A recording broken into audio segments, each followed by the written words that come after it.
Hello everyone, എല്ലാവർക്കും Pathways അക്കാദമിയുടെ daily news അനാലിസിലേക്ക് സ്വാഗതം. ഇന്ന് നമ്മൾ ഡിസ്കസ് ചെയ്യുന്ന topics liquid nitrogen, standard essential patents, എൻകാർട്ട്, Gandhi Sagar wild life sanctuary, diplomatic passport, places in news ആയിട്ട് ഷാക്സ്കം വാലി. അപ്പോൾ അതിൽ ആദ്യം ഡിസ്കസ് ചെയ്യാൻ പോകുന്നത് ലിക്വിഡ് നൈട്രജനെ കുറിച്ചാണ്.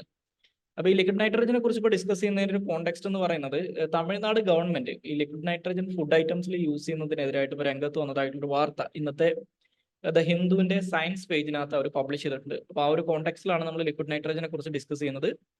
ഈ ലിക്വിഡ് നൈട്രജൻ അഥവാ LN2 എന്ന് പറയുന്നത് ലിക്വിഫൈഡ് സ്റ്റേറ്റിലുള്ള നൈട്രജൻ ആണ് എന്ന് മനസ്സിലാക്കുക. അതായത് വളരെ ലോ ടെമ്പറേച്ചറിൽ ലിക്വിഫൈഡ് ആക്കി മാറ്റുന്ന നൈട്രജൻ ആണ് ലിക്വിഡ് നൈട്രജൻ എന്ന് പറയുന്നത്. അതിന്റെ ബോയിലിംഗ് പോയിന്റ് എന്ന് പറയുന്നത് -196°C ആണ്.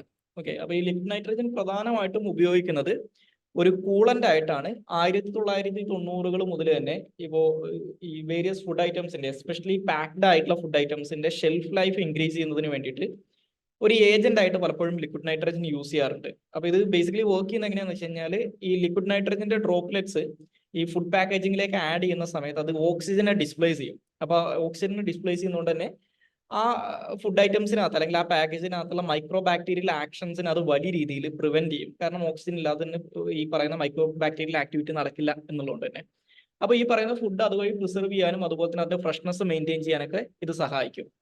അപ്പൊ നമ്മുടെ ഇന്ത്യയിൽ ഈ പറയുന്ന ലിക്വിഡ് നൈട്രജന്റെ യൂസേജുമായിട്ട് ബന്ധപ്പെട്ട് food safety and standard authority of ഇന്ത്യയുടെ ഗൈഡ് ലൈൻസിനകത്ത് പറയുന്നത് പാക്കേജ്ഡ് ഫുഡുകൾ, ഓക്കെ, അതായത് പാക്കേജ്ഡ് ആയിട്ടുള്ള ഫുഡുകൾ പ്രിസർവ് ചെയ്യുന്നതിന് വേണ്ടി മാത്രം ലിക്വിഡ് നൈട്രജൻ യൂസ് ചെയ്യാൻ പറ്റുള്ളൂ, ഫുഡ് ഐറ്റംസ് യൂസ് ചെയ്യാൻ പറ്റുള്ളൂ എന്നുള്ള ഒരു റെസ്ട്രിക്ഷൻ ഇന്ത്യയിലുണ്ട്.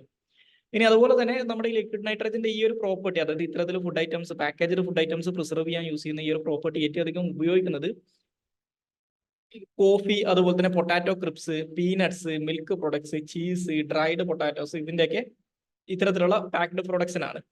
ഇത് കൂടാതെ ലിക്വിഡ് നൈട്രജൻ പലപ്പോഴും മെഡിക്കൽ പ്രൊസീജിയേഴ്സിലും യൂസ് ചെയ്യാറുണ്ട്. എസ്പെഷ്യലി ഓങ്കോളജിയിലൊക്കെ ഈ പറയുന്ന ലിക്വിഡ് നൈട്രജൻ വലിയ ഇതിൽ യൂസ് ചെയ്യാറുണ്ട്. ഇനി നമുക്ക് അടുത്തതായിട്ട് ഡിസ്കസ് ചെയ്യാനുള്ള ടോപ്പിക് സ്റ്റാൻഡേർഡ് എസെൻഷ്യൽ പാറ്റേൺസിനെ കുറിച്ചാണ്. ഈ സ്റ്റാൻഡേർഡ് എസെൻഷ്യൽ പാറ്റേൺസുമായിട്ട് ബന്ധപ്പെട്ട് ഇന്നത്തെ ഹിന്ദുവിന്റെ പേജ് 8 അവരൊരു ആർട്ടിക്കിൾ പബ്ലിഷ് ചെയ്തിട്ടുണ്ട്. അപ്പൊ ആ ഒരു കോണ്ടെക്സ്റ്റിലാണ് നമ്മൾ ഇതിനെക്കുറിച്ച് ഡിസ്കസ് ചെയ്യുന്നത്. ഈ സ്റ്റാൻഡേർഡ് എസെൻഷ്യൽ പ്രാക്ടീസസ് അല്ലെങ്കിൽ SEPs എന്ന് പറയുന്നത് ഇതൊരു പാറ്റന്റുകളാണ്. പ്രധാനമായിട്ടും ഏതെങ്കിലും ഒക്കെ ഒരു ഇൻഡസ്ട്രി സ്റ്റാൻഡേർഡ് ആയിട്ട് അഡോപ്റ്റ് ചെയ്തിട്ടുള്ള ചില ടെക്നോളജീസ് ഉണ്ടാവും.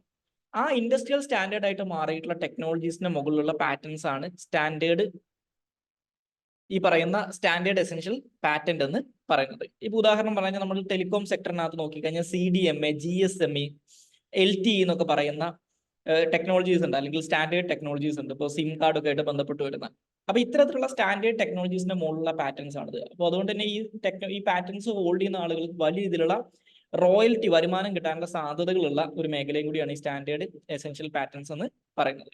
അപ്പൊ സ്വാഭാവികമായിട്ടും ഈ പറയുന്ന ഇത്തരത്തിലുള്ള സ്റ്റാൻഡേർഡുകൾ സെറ്റ് ചെയ്യാനുള്ള കാരണം ഈ പറയുന്ന ഒരു പെർട്ടിക്കുലർ സെക്ടറിനകത്തുള്ള ഇന്റർഓപ്പറബിലിറ്റി ഒക്കെ എൻഷുർ ചെയ്യുന്നതിന് വേണ്ടിയിട്ട്, അതായത് ഇപ്പോൾ നമ്മൾ ടെലികോം സെക്ടറിനകത്ത് നോക്കുകയാണെങ്കിൽ ഡിഫറെന്റ് ബ്രാൻഡ്സ് ഓഫ് ഫോണുകൾ നമ്മൾ യൂസ് ചെയ്യുന്ന സമയത്തും അത് ഇന്റർഓപ്പറബിൾ ആകാനുള്ള കാരണം ഇത്തരത്തിലുള്ള ചില സ്റ്റാൻഡേർഡ്സ് ഉള്ളതുകൊണ്ടാണ്. അപ്പൊ അത് മാർക്കറ്റ് ഡിമാൻഡും ഈ കൺസ്യൂമർ ചോയ്സ് ഒക്കെ മെയിൻറ്റെയിൻ ചെയ്യുന്നതിന് വേണ്ടി കൂടിയാണ് ഇത് ചെയ്യുന്നത്. അപ്പോൾ ഇത്തരത്തിലുള്ള സ്റ്റാൻഡേർഡ്സ് സെറ്റ് ചെയ്യുന്നത് വലിയൊരു അളവോളം ഇപ്പൊ നിലവിൽ ചെയ്യുന്നത് പ്രൈവറ്റ് ഓർഗനൈസേഷൻസ് ആണ്, സ്റ്റാൻഡേർഡ് സെറ്റിംഗ് ഓർഗനൈസേഷൻസ് ആണ്, പ്രൈവറ്റ് ടെക്നോളജി കമ്പനീസ് ഓപ്പറേറ്റ് ചെയ്യുന്നത്. അപ്പൊ ഈ പറയുന്ന ഈ SEPsന്റെ അല്ലെങ്കിൽ ഇത്തരത്തിലുള്ള സ്റ്റാൻഡേർഡ് ടെക്നോളജീസിന്റെ പാറ്റന്റ് ഹോൾഡ് ചെയ്യുന്ന ഓണേഴ്സിന് അവർക്ക് വലിയ രീതിയിലൊരു ലിവറേജ് ഉണ്ടാവുമെന്ന് മനസ്സിലാക്കുക. കാരണം ഈ പറയുന്ന ടെക്നോളജി ഇല്ലാതെ ആ സെക്ടറിനകത്ത് ഒരു പുതിയ പ്ലെയർക്ക് കടന്നു വരാൻ പറ്റില്ല, അല്ലെങ്കിൽ ഒരാൾക്കും എക്സിസ്റ്റ് ചെയ്യാൻ പറ്റില്ല. അപ്പൊ അതുകൊണ്ട് തന്നെ ഇവർക്ക് ഒരു ഹൈ റേറ്റ് ഓഫ് റോയൽറ്റിയോ അല്ലെങ്കിൽ ലൈസൻസിങ് ടേം ഒക്കെ മാനുഫാക്ചേഴ്സിന്റെ കയ്യിൽ നിന്ന് ആവശ്യപ്പെടാൻ പറ്റും. ഓക്കെ, അപ്പൊ ഇത് ബേസിക്കലി ഇതൊരു ബേസിക്കലി ഒരു ബ്ലാക്ക് മെയിലിംഗ് പോലെയാണ്. ഈ ഒരു സാധനത്തിനാണ് പാറ്റന്റ് ഹോൾഡ് അപ്പ് പ്രോബ്ലം എന്നുള്ള പേരിൽ അറിയുന്നത്. ഇനി നമുക്ക് അടുത്തതായിട്ട് ഡിസ്കസ് ചെയ്യാനുള്ള ടോപ്പിക് എൻകാർട്ട് ആണ്. എൻകാർട്ടുമായിട്ട് ബന്ധപ്പെട്ട് ഇന്നത്തെ ഇന്ത്യൻ എക്സ്പ്രസിന്റെ പേജ് 8 ഒരു ആർട്ടിക്കിൾ വന്നിട്ടുണ്ട്. അപ്പൊ ആ ഒരു കോണ്ടെക്സ്റ്റിലാണ് അതിനെക്കുറിച്ച് ഡിസ്കസ് ചെയ്യുന്നത്. എൻകാർട്ട് അല്ലെങ്കിൽ national council four agriculture and rural transformation എന്ന് പറയുന്നത് ഇപ്പോ നമ്മുടെ union ministry of agriculture and farmers welfare propose ചെയ്തിട്ടുള്ള, അതായത് അവര് ഈ പറയുന്ന ഈ പുതിയ ഗവൺമെന്റ് അധികാരത്തിൽ വന്നു കഴിഞ്ഞാൽ അതിന്റെ ഭാഗമായിട്ട് പറയുന്ന ഒരു 100-day ആക്ഷൻ പ്ലാൻ ഉണ്ട്. അതിന്റെ ഭാഗമായിട്ട് പ്രപ്പോസ് ചെയ്തിട്ടുള്ള ഒരു പുതിയ ബോഡിയാണ് ഇപ്പൊ നമ്മളെ GST കൗൺസിലിന്റെ ഒക്കെ മാതൃകയിൽ കേന്ദ്ര ഗവൺമെന്റിന്റെയും സംസ്ഥാന ഗവൺമെന്റിന്റെ ഒക്കെ റെപ്രസെന്റേറ്റീവ്സിനെ ഉൾപ്പെടുത്തിക്കൊണ്ട് ഇന്ത്യയിലെ അഗ്രികൾച്ചറൽ സെക്ടറിനെയും റൂറൽ ഡെവലപ്മെന്റിനെയൊക്കെ ബെറ്റർ ആക്കുന്നതിന് വേണ്ടിയിട്ട്, അതിനെ ഡെവലപ്പ് ചെയ്യുന്നതിന് വേണ്ടിയിട്ട് ഉണ്ടാക്കിയിട്ടുള്ള ഒരു ബോഡിയാണ്, ഒരു പ്രപ്പോസ്ഡ് ബോഡിയാണ് ഈ national council four agriculture and rural transformation എന്ന് പറയുന്നത്. അപ്പൊ ഇതൊരു ഫെഡറൽ ബോഡി ആയിട്ടാണ് എസ്റ്റാബ്ലിഷ് ചെയ്യാൻ വേണ്ടിയിട്ട് ഇപ്പോൾ ഇവർ ആലോചിക്കുന്നത് അല്ലെങ്കിൽ പ്രപ്പോസ് ചെയ്തിട്ടുള്ളത് എന്ന് മനസ്സിലാക്കുക. ഈ പറയുന്ന അഗ്രികൾച്ചർ ആൻഡ് റൂറൽ ഡെവലപ്മെന്റുമായിട്ട് ബന്ധപ്പെട്ടുള്ള സെക്ടറിനകത്തുള്ള പോളിസീസും അതുപോലെ തന്നെ പ്രോഗ്രാംസും ഒക്കെ ഡിവൈസ് ചെയ്തതിനും ഫോർമുലേറ്റ് ചെയ്യുന്നതിനും വേണ്ടിയിട്ടാണ് ഈ പ്രപ്പോസ്ഡ് ബോഡി എസ്റ്റാബ്ലിഷ് ചെയ്യാൻ വേണ്ടിയിട്ട് ഇവർ ശ്രമിക്കുന്നത്, അല്ലെങ്കിൽ ഇവരിപ്പോൾ പ്രപ്പോസ് ചെയ്തിട്ടുള്ളത്. ഓക്കെ, അപ്പൊ ഇത് ഞാൻ നേരത്തെ സൂചിപ്പിച്ചതുപോലെ തന്നെ നിലവിലെ നമ്മുടെ ഇന്ത്യയിലുള്ള GST കൗൺസിലിന് സിമിലർ ആയിട്ടുള്ള ഒരു ബോഡി ആയിരിക്കും, അല്ലെങ്കിൽ അതിന്റെ ഒരു പാറ്റേണിലായിരിക്കും ഈ ബോഡിയും എസ്റ്റാബ്ലിഷ് ചെയ്യാന്ന് പറഞ്ഞിട്ടുണ്ട്. അപ്പൊ GST കൗൺസിലിനകത്ത് നിങ്ങൾക്ക് അറിയാം, സെൻട്രൽ ഗവൺമെന്റിന്റെയും സ്റ്റേറ്റ് ഗവൺമെന്റിന്റെയും റെപ്രസെന്റേറ്റീവ്സ് ഉണ്ട്. ഒരു വെയിറ്റഡ് വോട്ടിംഗ് മെത്തേഡാണ്. സെൻട്രലും സ്റ്റേറ്റുകളും പരസ്പരം സഹകരിച്ചിട്ടാണ് തീരുമാനങ്ങൾ എടുക്കുന്നത്. അപ്പൊ അത്തരത്തിലുള്ള ഒരു ഏജൻസി ആയിട്ടാണ് ഇതും പറയുന്നത്. പക്ഷെ ഒരു ഡിഫറൻസ് മനസ്സിലാക്കുക, GST കൗൺസിൽ എന്ന് പറയുന്നത് നിലവിൽ ഇന്ത്യയിൽ ഒരു കോൺസ്റ്റിറ്റ്യൂഷണൽ ബോഡിയാണ്. ആർട്ടിക്കിൾ 279A അനുസരിച്ച് അതൊരു കോൺസ്റ്റിറ്റ്യൂഷണൽ ബോഡിയാണ്. ഈ എൻകാർട്ട് ഏത് തരത്തിലുള്ള ഒരു ബോഡി ആയിരിക്കും എന്നുള്ള കാര്യത്തിനകത്ത് ഇപ്പോഴും തീരുമാനമായിട്ടില്ല എന്നറിഞ്ഞിരിക്കുക. ഇനി നമുക്ക് അടുത്തതായിട്ട് ഡിസ്കസ് ചെയ്യാനുള്ള topic Gandhi Sagar wild life സാങ്ച്വറിയെ കുറിച്ചാണ്. സോ ഈ Gandhi Sagar wild life sanctuary ആയിട്ട് ബന്ധപ്പെട്ട് നമ്മുടെ ഇന്ത്യയിലെ പ്രൊജക്ട് ചീറ്റയുമായിട്ട് ബന്ധപ്പെട്ടുള്ള ഒരു വാർത്ത ഇന്നത്തെ ഇന്ത്യൻ എക്സ്പ്രസിന്റെ പേജ് 8 വന്നിട്ടുണ്ട്. അപ്പൊ ആ ഒരു കോൺടാക്സിലാണ് നമ്മൾ ഈ ഗാന്ധി സാഗർ വൈൽഡ് ലൈഫ് സാങ്ച്വറിയെ കുറിച്ച് ഡിസ്കസ് ചെയ്യുന്നത്. അപ്പൊ ഈ ഗാന്ധി സാഗർ വൈൽഡ് ലൈഫ് സാങ്ച്വറിയെ കുറിച്ച് ഞാൻ നേരത്തെ പറഞ്ഞല്ലോ, ഈ ന്യൂസിനകത്ത് പറയുന്നത് ഇന്ത്യയിൽ പ്രൊജക്ട് ചീറ്റയുടെ ഭാഗമായിട്ട് ഈ ചീറ്റകളെ ഇപ്പൊ നമ്മൾ ഇതിന്റെ ഇനീഷ്യൽ ഫേസിനകത്ത് ചീറ്റകൾ റീഇൻട്രൊഡ്യൂസ് ചെയ്തിട്ടുണ്ടായിരുന്നത് കുനോ നാഷണൽ പാർക്കിലാണ്, മധ്യപ്രദേശിലുള്ള. അപ്പൊ അതേ മധ്യപ്രദേശിലുള്ള മറ്റൊരു വൈൽഡ് ലൈഫ് സാങ്ച്വറിയാണ് Gandhi Sagar wild life sanctuary. അപ്പൊ അത് പറയുന്നത് ഈ പറയുന്ന ചീറ്റ റീഇൻട്രൊഡക്ഷൻ പ്രോഗ്രാമിന്റെ ഒരു സെക്കൻഡ് സൈറ്റ് ആയിട്ട് ഇപ്പൊ ചൂസ് ചെയ്തിട്ടുള്ളത് മധ്യപ്രദേശിലുള്ള ഈ Gandhi Sagar wild life sanctuary ആണെന്ന് മനസ്സിലാക്കുക. അപ്പൊ ഇത് ലൊക്കേറ്റ് ചെയ്തിട്ടുള്ളത് നോർത്ത് വെസ്റ്റേൺ മധ്യപ്രദേശിലാണ്. അതായത് നോർത്ത് വെസ്റ്റേൺ മധ്യപ്രദേശിൽ രാജസ്ഥാന്റെ ബോർഡറിന്റെ അടുത്തായിട്ടാണ് ഇത് ലൊക്കേറ്റ് ചെയ്തിട്ടുള്ളത്. ഈ ഗാന്ധി സാഗർ വൈൽഡ് ലൈഫ് സാങ്ച്വറിയിലൂടെയാണ് ചമ്പൽ റിവർ മധ്യപ്രദേശിലൂടെ കടന്നു പോകുന്നത്. ഈ ഒരു വൈൽഡ് ലൈഫ് സാങ്ച്വറിനെ രണ്ടായിട്ട് സ്പ്ലിറ്റ് ചെയ്തിട്ടാണ് ചമ്പൽ റിവർ കടന്നു പോകുന്നത്. ഇനി അവിടെയുള്ള പ്രധാനപ്പെട്ട ഫ്ലോറ ആൻഡ് ഫോൺ, അല്ലെങ്കിൽ അവിടുത്തെ ഒരു വെജിറ്റേഷൻ ടൈപ്പും അവിടുത്തെ ഫോണൊക്കെ നോക്കി കഴിഞ്ഞാൽ അവിടെ പ്രധാനമായിട്ടും കാണുന്ന വെജിറ്റേഷൻ എന്ന് പറയുന്നത് northern tropical dry deciduous forest ആണ്. ഓക്കെ, അതുകൂടാതെ northern tropical dry mixed deciduous ഫോറസ്റ്റും ഡ്രൈ ഡെസീഡിയസ് സ്ക്രബുകളുമാണ് അവിടെ ഉള്ളത്. അപ്പോൾ അവിടെ വലിയ രീതിയിലുള്ള ഫ്ലാറ്റ് ആയിട്ടുള്ള ടെറൈൻസ് ഉണ്ട്. അപ്പൊ ഈ പറയുന്ന ചീറ്റകൾക്ക് പറ്റുന്ന ഹണ്ടിങ് ഗ്രൗണ്ട്സ്, അല്ലെങ്കിൽ അവർക്ക് പറ്റിയ ഹാബിറ്റാറ്റ് ആയതുകൊണ്ടാണ് ഈ ഗാന്ധി സാഗർ വൈൽഡ് ലൈഫ് സാങ്ച്വറിന് ഇത്തരത്തിലൊരു സൈറ്റ് ആയിട്ട് തീരുമാനിച്ചിട്ടുള്ളത്.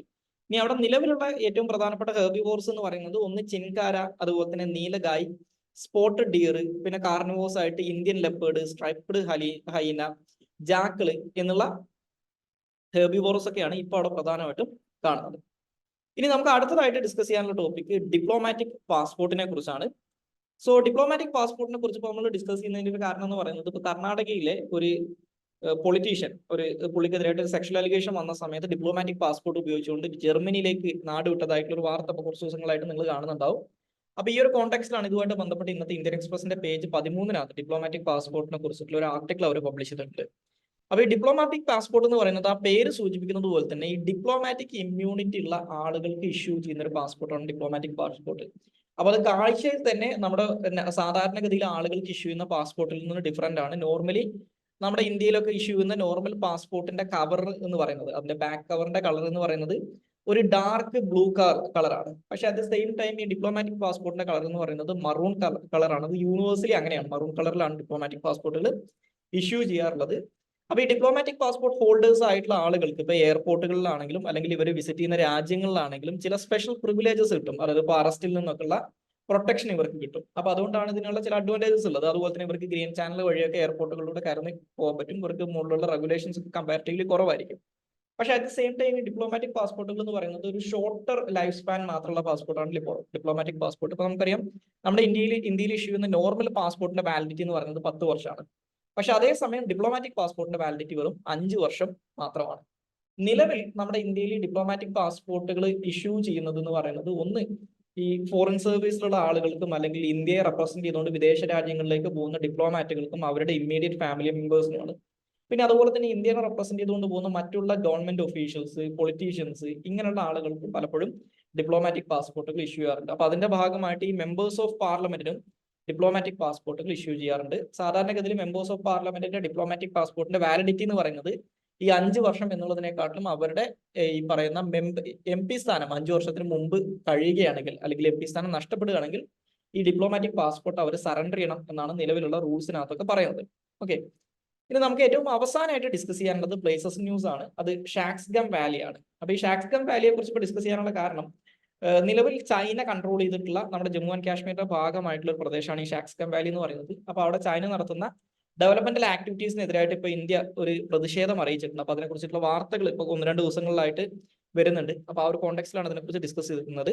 അപ്പൊ ഈ ഷാക്സ്ഗം വാലി എന്ന് പറയുന്നത് നിങ്ങൾക്ക് ഈ മാപ്പിനകത്ത് കുറച്ചൊരു ഡാർക്ക് കളറിൽ മാർക്ക് ചെയ്തിട്ടുള്ള ഈ ഒരു പ്രദേശമാണ് ഷാക്സ്ഗം വാലി എന്ന് പറയുന്നത്. സോ ഇത് ട്രാൻസ് കാരക്കോറം ട്രാക്ട് എന്നുള്ള പേരിലും അറിയപ്പെടാറുണ്ട്. ഷാക്സ്ഗം ട്രാക്ട് എന്നും അതുപോലെ തന്നെ ട്രാൻസ് കാരക്കോറം ട്രാക്ട് എന്നൊക്കെ അറിയപ്പെടാറുണ്ട്. സോ ഇത് ബേസിക്കലി ജമ്മു ആൻഡ് കാശ്മീർ ഒരു പ്രിൻസ്ലി സ്റ്റേറ്റ് ആയിരുന്ന സമയത്ത് ജമ്മു ആൻഡ് കാശ്മീരിന്റെ ഗിൽജിത് ബാൾട്ടിസ്ഥാൻ റീജിയനിൽ കിടന്നിട്ടുണ്ടായിരുന്ന അവിടെ ഈ ഹുൻസ, നഗാർ എന്നൊക്കെ പറയുന്ന പഴയ ചില നാട്ടുരാജ്യങ്ങളുണ്ട്. അതിന്റെയൊക്കെ അടുത്ത് കിടക്കുന്ന ഒരു മൗണ്ടൈനസ് ആയിട്ടുള്ള ഹൈലി ഇൻഹോസ്പിറ്റബിൾ ആയിട്ടുള്ള, അതായത് ആളുകൾക്കൊക്കെ താമസിക്കലൊക്കെ വളരെ ബുദ്ധിമുട്ടുള്ള ഒരു സ്ഥലമാണ് ഈ ഷാക്സ്ഗം വാലി എന്ന് പറയുന്നത്. ഇതിനെ ഈ ഷാക്സ്ഗം വാലി എന്നുള്ള പേര് വരാനുള്ള കാരണം ഷാക്സ്ഗം റിവർ ഈ വഴിയാണ് കടന്നു പോകുന്നത് എന്നുള്ളതുകൊണ്ടാണ്. സോ ഈ ടെറിട്ടറി നമ്മളെ Indian state of Jammu and കാശ്മീരിന്റെ ഭാഗമായിരുന്നു. പിന്നീട് ഇപ്പോഴത്തെ അവസ്ഥയിൽ ഒഫീഷ്യലി നോക്കിക്കഴിഞ്ഞാൽ ഇന്ത്യ നമ്മുടെ ലഡാക്ക് എന്ന് പറയുന്ന യൂണിയൻ ടെറിട്ടറിയുടെ ഭാഗമാണെന്ന് അവകാശപ്പെടുന്ന ഒരു പ്രദേശമാണിത്. പക്ഷെ 1947-49 കാലഘട്ടത്തിലെ ഫസ്റ്റ് ഇന്ത്യ പാകിസ്ഥാൻ വാർ അല്ലെങ്കിൽ കാശ്മീർ വാർ നടക്കുന്ന സമയത്ത് പാകിസ്ഥാൻ ഇന്ത്യയുടെ കയ്യിൽ നിന്ന് പിടിച്ചെടുത്ത അല്ലെങ്കിൽ പാകിസ്ഥാൻ ഒക്യുപ്പൈ ചെയ്തിട്ടുള്ള ടെറിട്ടറീസിൽ ഒന്നാണ് ഈ ഷാക്സ്ഗം വാലി. ഗിൽജിത് ബാൾട്ടിസ്ഥാന്റെയും ആസാദ് കാശ്മീരിന്റെ ഒക്കെ കൂടെ അവർ പിടിച്ചെടുത്തിട്ടുള്ള ഒരു പ്രദേശമാണ് ഈ ഷാക്സ്ഗം വാലി എന്ന് പറയുന്നത്. അപ്പൊ ഈ 47 തൊട്ട് 63 വരെ പാകിസ്ഥാനാണ് ഈ ഷാക്സ്ഗം വാലിനെ കൺട്രോൾ ചെയ്തിരുന്നത്. പക്ഷെ 1962 ഇന്ത്യ ചൈന യുദ്ധത്തിന് ശേഷം അതിന് തൊട്ട് പിന്നാലെ 1963 പാകിസ്ഥാനും ചൈനയും തമ്മിൽ അവരുടെ ബോർഡർ ഡിസ്പ്യൂട്ട് സെറ്റിൽ ചെയ്യുന്നുണ്ട്. കാരണം അവരുടെ ഒരു പൊതു ശത്രുവായിട്ടുള്ള ഇന്ത്യക്കെതിരായിട്ട് അവർ യോജിക്കാൻ തീരുമാനിക്കുകയും അതിന്റെ ഭാഗമായിട്ടാണ് ഈ ഒരു 1963 ചൈന പാകിസ്ഥാൻ എഗ്രിമെന്റ് സൈൻ ചെയ്യുകയൊക്കെ ചെയ്യുന്നത്. ആ എഗ്രിമെന്റിന്റെ ഭാഗമായിട്ട് ഇവർ തമ്മിലുള്ള ബോർഡർ ഡിസ്പ്യൂട്ട് സെറ്റിൽ ചെയ്യുന്നതിന്റെ ഭാഗമായിട്ട് ഈ ഷാക്സ്ഗം വാലിയുടെ മുകളിലുള്ള ഉടമസ്ഥ അവകാശം പാകിസ്ഥാൻ ചൈനക്ക് കൈമാറിയിട്ടുണ്ട്. അപ്പൊ 1963 തൊട്ട് ചൈനയാണ് ഈ ഷാക്സ്ഗം വാലിനെ കൺട്രോൾ ചെയ്യുന്നത് എന്ന് ഓർത്തിരിക്കുക. നിലവിൽ ഈ പ്രദേശത്തുള്ള ചൈനയുടെ ഒരു ഓട്ടോണമസ് റീജിയൻ ആണ് സിൻജിയാങ് എന്ന് പറയുന്നത്. അപ്പൊ ഈ സിൻജിയാങ് ഓട്ടോണമസ് റീജിയന്റെ ഭാഗമായിട്ടാണ് ചൈന ഇപ്പൊ ഈ ഷാക്സ്ഗം വാലിനെ അഡ്മിനിസ്റ്റർ ചെയ്യുന്നത്. അപ്പൊ ഇന്ത്യയുടെ കേസിൽ ഈ ഷാക്സ്ഗം വാലിക്കുള്ള ഒരു സിഗ്നിഫിക്കൻസ് എന്താണെന്ന് വെച്ച് കഴിഞ്ഞാൽ ഈ ഷാക്സ്ഗം വാലി ഇന്ത്യയുടെ അല്ലെങ്കിൽ ഇന്ത്യ കൺട്രോൾ ചെയ്യുന്ന വളരെ സ്ട്രാറ്റജിക്കലി ഇമ്പോർട്ടന്റ് ആയിട്ടുള്ള ഒരു ഏരിയയാണ് സിയാച്ചിൻ ഗ്ലേഷ്യർ എന്ന് പറയുന്നത്.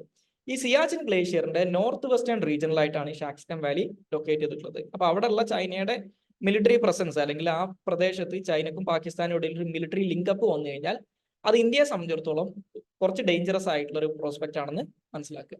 സോ ഇത്രയും കാര്യങ്ങളാണ് ഇന്നത്തെ ഡെയിലി ന്യൂസ് അനാലിസിനകത്ത് ഡിസ്കസ് ചെയ്യാനുള്ളത്. So thank you all.